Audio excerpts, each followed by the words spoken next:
There's only one reason why I wouldn't skydive or paraglide in Switzerland. The views will completely spoil you. But if you're going, you have to try one of them. Links to the exact experiences I did are below. Skydiving in Interlaken was the best experience of my life. I say that about everything, but this actually was the best experience, except for maybe my wedding day. Hey.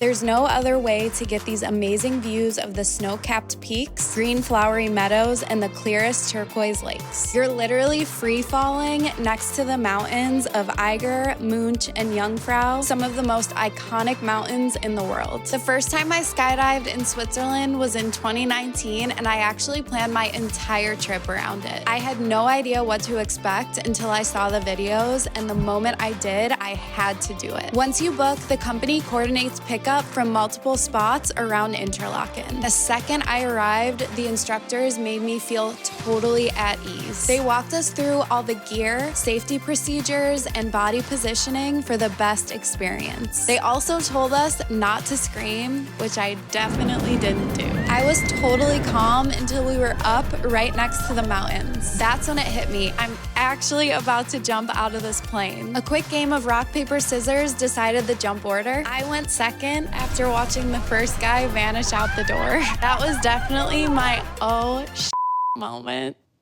Then the jump. Unlike anything I've ever experienced, a 45-second free fall of pure freedom and weightlessness. The views were absolutely unreal. 1 minute I was screaming, the next I was mentally signing up to become a professional skydiver. Once my tandem pilot pulled the parachute, we had a scenic 7-minute float back down to the airfield. After landing, we debriefed, then took their bus back to Interlaken. Pro tip, book in advance because this experience will definitely sell out. It's also weather dependent, but the team is amazing at rescheduling if needed. That actually happened to me, and they made it a seamless process. The photo and video package is an extra cost, but as you can see, I splurged to get mine, and I do not regret it one single bit. I still rewatch these when I need a little pick-me-up. If skydiving sounds like too much adrenaline, or you prefer a budget-friendly thrill, then paragliding is the activity for you. I didn't plan to paraglide on this trip, but after skydiving, I had to get back up in the air, and skydiving was completely booked. You still get jaw-dropping views without the whole throwing yourself out of a perfectly good airplane part. Pickup for this experience is right across from the Hotel Jungfrau Victoria, right in the center of Interlaken. The van will drive you 20 minutes up to Beatenberg, where you'll ultimately take off from. During the drive, you'll meet your tandem pilot and team and get to know the other crazies that are running off a mountain with you. I learned that my pilot literally paraglides down to work every single day from where he lives. Can you imagine that commute? After a short 8-minute walk to the takeoff point, you'll take in some of the best views of the Swiss Alps while your pilot sets up the gear and parachute. They'll cover all the safety procedures, how the parachute works, and how to run off the mountain for takeoff. And yes, you run off the mountain. To launch off the side of the mountain, you have to run forward, tethered tightly to your pilot until the parachute catches the wind and lifts you off the ground. It felt both ridiculous and exhilarating. We were laughing the whole way into the sky. Then I looked up and saw the view. Absolutely unreal. You'll float for about 15 minutes over alpine scenery straight out of a postcard. You can choose between a calm glide or a more adrenaline-filled one filled with twists and turns. I went for the mellow descent, and it was a 10 out of 10. But if you choose the amusement ride version, let me know how it is. Honestly, videos do not do this justice. You have to experience it for yourself. I was very nervous about landing, but it was actually so easy. Your pilot does all the work, so all you need to do is raise your legs to gently touch back down to earth. Photos and videos are around 40 francs extra. Trust me, you want them. As you can see, I purchased mine, and I'm so happy that I did. If you're visiting Switzerland, you have to do one of these two experiences. If you decide to try one, please consider using one of our links. It costs you nothing, but goes a long way for us, and we appreciate all support. Subscribe for more Switzerland videos, and I'll see you in the next one.